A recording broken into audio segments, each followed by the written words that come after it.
नमस्कार मित्रांनो, स्वागत आहे तुमचं आपल्या महासरकारी नोकरी या यूट्यूब चॅनलमध्ये। तर आजच्या व्हिडिओमध्ये आपण पवित्र पोर्टल शिक्षक भरतीविषयी महत्त्वपूर्ण अपडेट पाहणार आहोत। तर जे शिक्षक कंत्राटी शिक्षक म्हणून कार्यरत आहेत किंवा रोजंदारीवर शिक्षक म्हणून कार्यरत आहेत, अशा शिक्षकांना येणाऱ्या काही काळामध्ये शासकीय सेवेमध्ये सामावून घ्यायचं आहे, अशा संदर्भाची महत्त्वपूर्ण माहिती मिळाली आहे।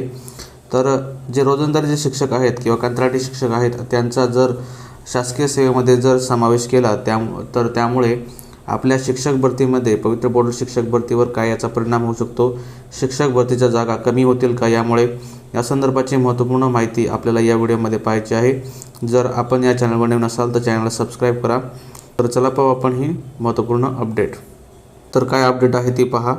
तर हे तुम्ही पत्र पाहू शकता, यामध्ये विषय आहे शासकीय आश्रमशाळेतील रोजंदारी व तासिका तत्वावरील कर्मचारी यांना शासन सेवेत सामावून घेण्यासाठी मान्य न्यायालयाने पारित केलेल्या आदेशाच्या अनुषंगाने कार्यवाही करण्याबाबत। म्हणजे जे शिक्षक रोजंदारी व तासिका तत्वावर कार्यरत आहेत त्यांना आता शासकीय सेवेमध्ये सामावून घ्यायचं आहे, त्या संदर्भाचा एक निर्णय आलेला आहे। तर काय सांगितलं यामध्ये पहा। संदर्भित पत्रात निर्देशित केल्याप्रमाणे विषयांकित प्रकरणी मान्य उच्च न्यायालयाने दिलेल्या निर्देशानुसार दिनांक 10/1/2026 पर्यंत अपर आयुक्त स्तरावर तसेच प्रकल्प कार्यालय स्तरावर अपेक्षित असलेली कार्यवाही करावी आहे, अशा संदर्भाचं पत्र इथे आहे। तर यामध्ये काय दिलं आहे ते सविस्तर आपण पाहू शकतो। तर यामध्ये सांगितलं आहे की शासकीय आश्रमशाळेतील रोजंदारी तासिका तत्वावरील कर्मचारी यांनी शासन सेवेत सामावून घेण्यासाठी मान्य उच्च न्यायालयाने पारित केलेल्या आदेशाच्या अनुषंगाने कार्यवाही करण्याबाबत। तर कोणता आदेश हा मान्य उच्च न्यायालयाने दिला आहे तो आपल्याला पाहायचा आहे। तर या प्रकरणी सांगितलं आहे की जे शिक्षक आणि शिक्षकेतर कर्मचारी आहेत त्यांना शासकीय सेवेमध्ये सामावून घ्यायचं आहे। तर हे शिक्षक कोणते असणार आहेत त्यासंबंधीची माहिती पहा। तर यामध्ये सांगितलं आहे की जे शिक्षक मान्य उच्च न्यायालयाने सांगितलं आहे की ज्या शिक्षकांची सेवा 10 वर्ष सतत सेवा पूर्ण झाली असेल अशा उमेदवारांना यासाठी पात्र केलं आहे। जे आश्रमशाळेतील शिक्षक असतील ज्यांनी 10 वर्ष सेवा केली असेल, सतत सेवा केली असेल, त्यांना यासाठी पात्र केलं आहे।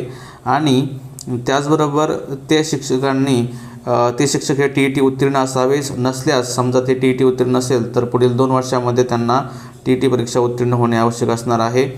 10 वर्ष सेवा पूर्ण केलेल्या शिक्षकांबाबत त्यांच्या नियुक्तीपूर्वी मुलाखत घेऊन शैक्षणिक पात्रतेनुसार नियुक्ती देण्याची केलेली असणे आवश्यक असणार आहे। म्हणजे मुलाखत घेऊन त्यांची नियुक्ती केलेली असणे आवश्यक असणार आहे।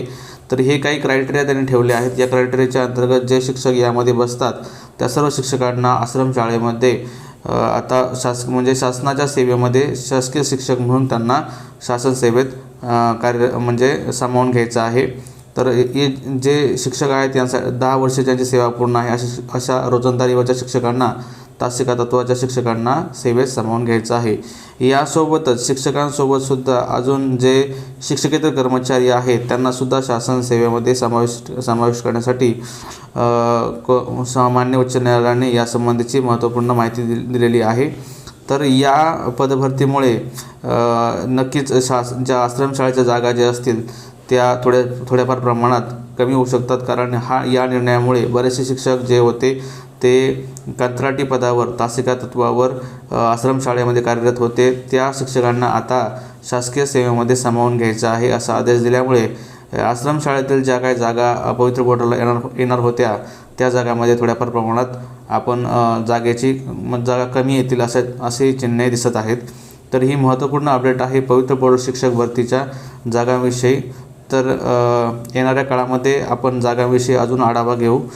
येणाऱ्या काळामध्ये आपण पवित्र पोर्टल शिक्षक भरतीविषयीच्या जागांचा आढावा घेऊ। जिल्हा परिषदची पदे, नगरपालिका, महानगरपालिका सर्व आस्थापनांच्या जे काही रिक्त पदांची माहिती आहे आपण येणाऱ्या काळामध्ये घेऊ। अशाच प्रकारच्या नवनवीन अपडेट्ससाठी शिक्षक भरतीविषयी किंवा TET किंवा CTT विषयीच्या माहितीसाठी आपण आपल्या चॅनलला सबस्क्राईब करा, व्हिडिओला लाईक करा, कमेंट करा, शेअर करा। धन्यवाद।